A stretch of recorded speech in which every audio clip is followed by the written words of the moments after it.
안녕하세요. 지금 시작하는 50+ 어른학교 인권 아는 만큼 존엄해진다라고 하는 주제로 인권의 이야기를 조금씩 함께 나누어 보고 있습니다. 오늘은 5번째 시간인데요.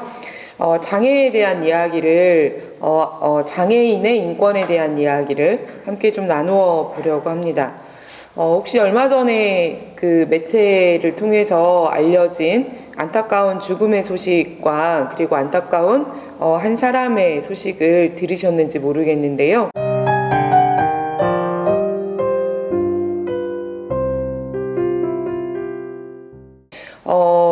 어머니가 돌아가신 지 5개월이 지나서야 어머니의 죽음의 소식을 주변에서 알게 된 사람의 이야기였습니다. 이 사람은 발달장애를 가지고 있는 사람인데요. 어머니와 같이 살고 있었다가 어머니가 사망을 했는데, 사망한 어머니의 장례를 어떻게 치르고 그리고 사망한 어머니를 어떻게 해야 될지 알 수 없어서 방치하고 있다가 전기요금을 다 내지 못하고 이제 전기가 끊기면서 더 이상 이제 집에서 생활할 수가 없으니까 나와서 노숙을 하는 과정에서 만난 사회복지사에게 엄마가 죽었어요. 도와주세요. 라고 하는 이야기를 하면서 이 사회복지사가 집에 방문했을 때 어머니의 사망을 그제서야 알게 된 일이 있었습니다. 너무 안타깝고 정말 그런 일이 어떻게 있을 수 있지? 라고 생각할 수 있겠지만 실은 발달장애인들을 돌보는 양육자들이 대부분 가족이고, 이 가족 중에서도 엄마에게 그 돌봄의 책임이 가장 많이 주어지고 요구되고 있는 우리 사회에서 어쩌면 충분히 있을 수 있는 일들이다라고 하는 생각이 들게 합니다. 저는 다만 어떻게 이런 일이 가능할 수 있을까? 라고 하는 지점에서 우리 사회는 뭐 했을까? 그 주변에 있는 사람들은 무엇을 했을까? 우리 지역사회는 왜 돌아가신 어머니의 장례를 치르지 못하는 발달장애인이 그냥 우리 사회에서 길거리에서 살 수 있게 방치하고 있는 것이었을까라고 하는 질문을 좀 해보게 됐는데요. 왜냐하면 인권은 모든 사람이 존엄하게 살 권리입니다. 여기에서 모든 사람은 발달장애인도 포함하는 것이고, 발달장애인을 돌보는 양육자인 엄마도 포함하고 있습니다. 그러면 이들의 존엄한 삶이 제대로 사라지지 못하게 만드는 그 원인이 개인에게 있을까요? 아니면 우리 사회에 있을까요? 라는 질문을 제가 했던 것인데요. 인권은 여기에서 그 문제가 개인에게 있는 것이 아니라 사회에 있고, 우리가 그 사회의 환경을, 시스템을, 제도를, 정책을 더 보완하고 만들어서 누군가의 존엄한 삶이 침해되지 않도록 해야 된다라고 이야기를 하고 있는 것입니다. 혹시 주변에 장애인들을 좀 마주치거나 만날 일이 있으신가요? 생각해 보시면 많이 없을 수 있겠다라고 하는 생각이 듭니다. 제가 얼마 전에 만난 어떤 분은 이 장애인들에 대한 이야기를 나누는 중에 어떤 이야기를 하셨냐면, 내가 지금 살고 있는 동네에서 굉장히 오랫동안 정말 20년 가까이 살고 있는데 난 동네에서 장애인을 본 적이 없어 라고 한 이야기를 하셨어요. 그 이야기를 들으면서 저는 어떤 생각을 했냐면, 장애인이 정말 없는 걸까? 아니면 그 장애인들이 특정 지역에만 몰려 있는 걸까? 아니면 그 장애인들이 특정 장소에만 몰려 있는 걸까? 그래서 우리가 못 마주치는 걸까?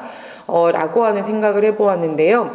실제로 우리 사회에서는 꽤 오래전부터 동네에 돌아다니는 많은 장애인들을 시설이라는 이름으로, 보호라는 이름으로 시설이라는 공간에 모두 데려다 놓았던 적이 있었습니다. 특히 1986년, 1988년에 이 국제 행사를 치르는 그 기간 동안에 외국인들이 와서 우리 사회에 이런 사람들이 보여지는 것이 매우 창피하고 부적절하다고 생각한 이 국가는 길가에 돌아다니는 수없이 많은 불황인처럼 보여지는 사람들, 실제 불황인이 아니었음에도 불구하고 이런 사람들을 모두가 다 보호라는 이름으로 알 수 없는 어느 지역의 어느 시설에 데려다 놓았고, 그 시설에서 집단으로 공동으로 거주해야만 했던 시절이 있었습니다. 이것은 지금도 여전한데요. 우리 집에서 우리 동네에서 같이 살기 어려우니까 제 시설로 보내. 제 시설로 가야지. 어떻게 집에서 동네에서 어떻게 같이 살아? 라고 하는 이야기를 우리도 흔히 하게 되고 많이 또 듣게 되는 이야기들입니다. 그러면 이것이 정말 장애가 있는 사람들의 존엄한 권리, 인간으로서의 존엄성이 지켜지는 일일까요? 라는 질문을 이제 다시 한번 해봐야 되는 거죠. 저는 이 질문을 하는 이유가 우리의 이런 생각이, 그리고 우리의 이런 지역사회의 방식이, 우리 국가의 방식이 장애인들의 존엄한 삶을 유지하는데 전혀 도움이 되지 않는다라고 생각하기 때문에 이런 질문을 드렸습니다. 우리 사회는 다양한 많은 사람들이 함께 살고 있습니다. 신체적 모양이 다르고 얼굴이 다르고 각각의 취향이 다른 많은 사람들이 살고 있고, 거기에는 장애 진단을 받은 사람이 있기도 하고, 그리고 나이가 어린 아동 청소년들이 있기도 하고, 그리고 또 젊은 세대, 청년이라고 불리워지는 세대가 있기도 합니다. 여성이 있기도 하고 남성이 있기도 하고요. 나이가 들어가면서 노인 혹은 어르신이라고 불리는 또 세대가 존재하기도 합니다. 이 많은 세대가, 많은 사람들이 어우러져서 함께 사는 사회에서 왜 우리는 장애를 가진 사람들을 자꾸 어떤 공간으로 떼어서 보내려고 할까요? 그때 그 기준, 그것을 그렇게 해야 된다고 얘기하는 사람들은 누구일까요? 누구의 시선일까요? 그 시선은 비장애인들의 시선입니다. 그리고 장애인들을 고려하지 않은 우리 사회의 시선이기도 합니다. 자, 이제 이런 이야기들을 좀 드리면서 우리 일상으로 한번 다시 와보도록 하겠습니다. 혹시 지금 이 화면에 보이는 이 글씨, 이 단어를 사용해 본 적이 있으신가요? 고백하자면 저도 가끔 이런 단어를 저에게 혹은 다른 사람에게 사용해 봤던 적이 있었습니다. 혹은 또 이런 단어도 사용해 보신 적이 있었을까요? 네. 고백하자면 저도 개인적으로 저 자신에게 이런 단어를 사용해 본 적이 있었고, 그리고 다른 사람들에게 사용해 본 적이 있었습니다. 자, 그러면 이 단어는 언제 사용되어지는 단어일까요? 상대방을 칭찬하거나 혹은 내가 나에게 잘했어 위로하거나 따독일 때 쓰는 표현일까요? 그렇지 않습니다. 그렇지 않다는 걸 너무나 우리는 잘 알고 있습니다. 일상에서 정말 남들에게 혹은 내 상식에서 허용되지 않는 어떤 일을 했을 때, 그리고 그 허용치를 조금 더 넘어갔을 때 우리는 방금 제가 보여드린 이런 단어들을 나에게 혹은 남에게 사용하는 경우들이 있습니다. 자, 그런데요, 이 단어에는 우리가 그냥 쉽게 지나가지만 방금 제가 계속 얘기하고 있었던 장애, 특정 어떤 장애의 상태를 보여주는, 알려주는 단어이기도 합니다. 제가 보여드렸던 이 단어는 발달장애인들의 상태를 표현하는 단어이기도 합니다. 그리고 두 번째 이 단어는 정신장애, 우리가 흔히 정신병자라고 하대하면서 부르는 정신장애인들을 표현하는 단어이기도 합니다. 자, 우리는 우리 사회에서 장애를 바라보는 인식이 어느 한 공간에, 나하고 다른 공간에, 그리고 불쌍하고 안타까운 사람으로만 여기다 보니 우리 일상에서 이런 차별과 혐오의 단어를 굉장히 많이 사용하게 됩니다. 이제부터 우리가 장애인의 존엄한 인권에 대해서 생각해 본다는 것은 이런 단어들이 장애인들의 어떤 상태를 표현하는 차별과 혐오라는 것을 인식하고 사용하지 않기 위해서 노력해야 되지 않을까라고 하는 생각이 들고요. 자, 이번에는 제가 단어를 그대로 다 적지 않았습니다. 차마 적고 보여드리기가 곤란해서 적지 않았는데요. 자, 지금 제가 이렇게 적은 그냥 비읍, 시옷이라고 하는 것만 보여줘도 순간 연상되는 어떤 단어가 있을 것 같아요. 자, 또 다른 단어가 있죠. 자, 지읒, 그리고 니을이라고 했을 때 역시 연상되는 어떤 단어가 있을 수 있습니다. 이런 단어들은 나는 저런 단어 안 쓰는데 라고 얘기할 수도 있습니다. 하지만 누군가가 쓰는 것을 들었을 수 있고요.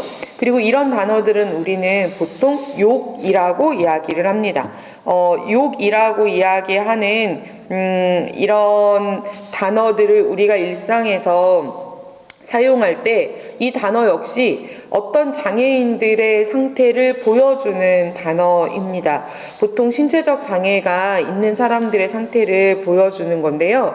자, 나하고 몸이 다르다는 이유로 그 몸이 다른 상태를 부정적인 표현으로 사용하는 것, 누군가에게는 그냥 듣기 싫은 욕이라고 끝날 수도 있겠지만 이 욕이 다른 사람에게 정확하게 어떤 대상들에게 차별과 혐오의 표현이라고 하는 것을 우리가 기억해 봐야 될 것 같습니다. 자, 그래서 안 해야 되는 거죠. 안 해야 됩니다. 주변에서 누군가가 사용하고 있다면 그것이 장애인들을 대상화하고 차별하고 혐오하는 표현이라고 하는 것을 이야기해주고 하지 않도록 했으면 좋겠습니다. 코로나19로 다시 한번 우리의 사회가 긴장 속에 있습니다. 이 긴장 가운데 우리가 먼저 떠올리게 되는 건 사회적 거리두기, 만나지 않기, 그리고 모임하지 않기 등의 조치들을 하고 있습니다. 장애인들의 인권에 대한 이야기를 하면서 덧붙이고 싶은 또 하나의 이야기는 사회적 거리두기가 어떤 사람들, 특히 비장애인들 스스로 선택하고 자기 일상을 살아가는 사람들에게는 선택해서 누군가를 만나지 않거나 다른 방법으로 다른 사람을 만나는 시간일 수 있겠지만 우리 주변에 장애가 있는 분들, 그리고 이 장애인을 돌보는 양육자들과 그리고 이 장애인들을 돌보는 우리 사회의 많은 조력자들, 사회복지사들에게는 오히려 이 사회적 거리두기가 격리되어지는 시기이고 오히려 사람들을 아예 만나지 못하는 시기가 되기도 합니다. 이럴 때 당연하잖아 라고 하는 것이 아니라 본인이 선택할 수 없는 상황에서 이럴 수밖에 없는 장애인들이 있구나. 그리고 이 장애인 자녀들을 돌보는 가운데 그 삶이 너무나 힘들고 어려워서 그 스스로 본인의 삶을 또 마감하는 양육자도 있다라고 하는 것을 기억해 주시면 좋겠습니다. 그래서 우리가 해야 되는 일은 주변을 돌아보기입니다. 그리고 장애인들을 바라보는 인식을 바꾸는 것입니다.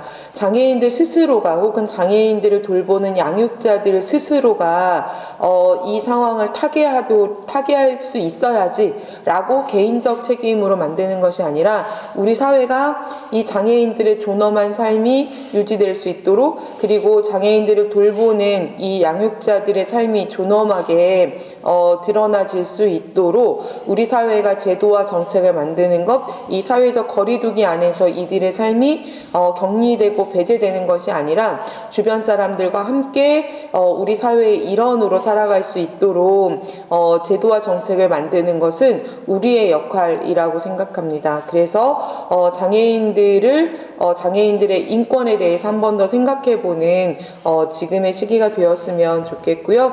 주변을 한번 둘러보시면 좋겠습니다. 장애인이 없는 것이 아니라 우리 눈에 띄지 않는 것, 그리고 우리 눈에 띄어도 어쩌면 우리가 그냥 모르고 지나칠 수 있다라고 하는 것을 기억하시면서 우리 주변에 있는 장애인들의 존엄한 삶이 유지되고 있는지를 돌아보는 2020년 12월이 되었으면 좋겠습니다. 마치겠습니다. 감사합니다.